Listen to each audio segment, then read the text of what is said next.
Mercedes previewed new cockpit design at 2018 CES. Las Vegas, with some 300,000 square feet, 28,000 square m of automotive exhibit space. The Consumer Technology ASSN claims the vehicle-related footprint of the CES show here makes it the fifth largest standalone automotive show in the US by global auto show standards of size, attendance and new vehicle unveilings. It's small, but in terms of industry influence, CES is beginning to surpass the big shows in Detroit, Los Angeles and the rest of the world.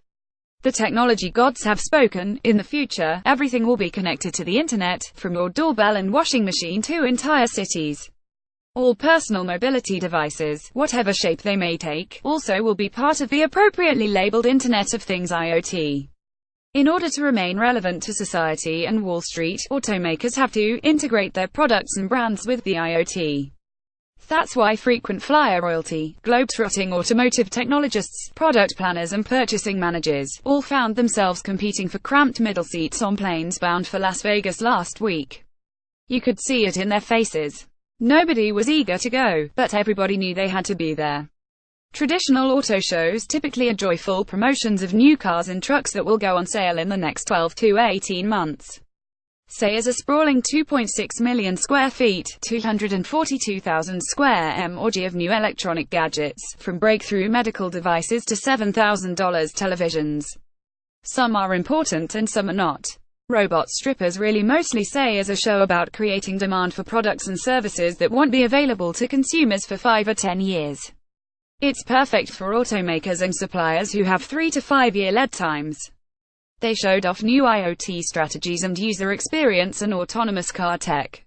Ford executives explained their ideas for a partnership platform that connects everyone to everything, and talked about how freedom of movement drives human progress and we need a new way of looking at freedom of movement.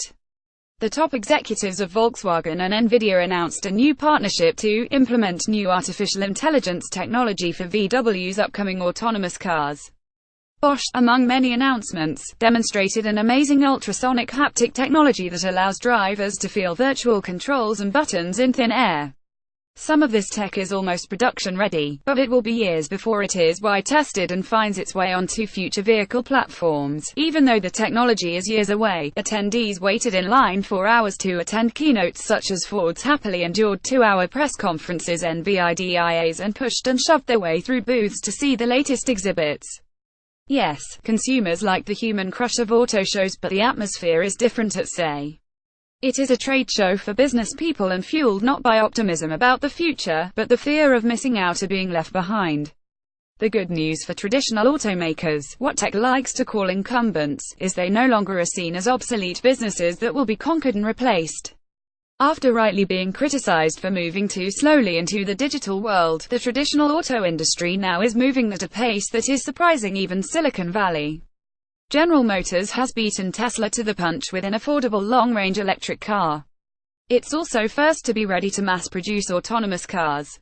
Tier 1 suppliers like Continental, Bosch, Delphi, ZF, and Magna are totally reinventing themselves as digital, IoT-friendly companies. Tech companies now realize they need the traditional auto supply chain to commercialize their ideas, and that there are far more growth opportunities in transportation than in gadgets and fancy TVs. Mobility never will be just transportation. That's because cars and trucks never will be mere nodes in the IoT. What the tech world still doesn't understand is that personal mobility isn't about just transportation and never will be.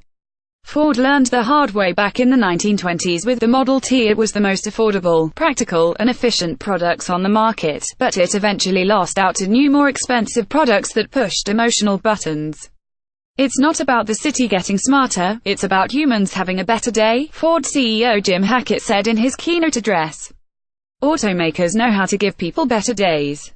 They make products that not only transport us, they bring smiles to our faces with great designs, they elevate our social status with prestigious brands, and they make us feel safe in a dangerous world. The major auto shows will continue to make tire kickers and auto enthusiasts happy, and they will attract millions of visitors. But the global intersection of the electronics and transportation industries has created a massive codependent relationship that represents something much bigger. And these giant industries only meet in one place en masse once a year. It's Las Vegas, where CES is sucking us all in like a giant swirling black hole of insatiable expectations.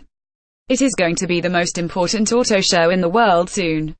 God help us all. Winter at wardsauto.com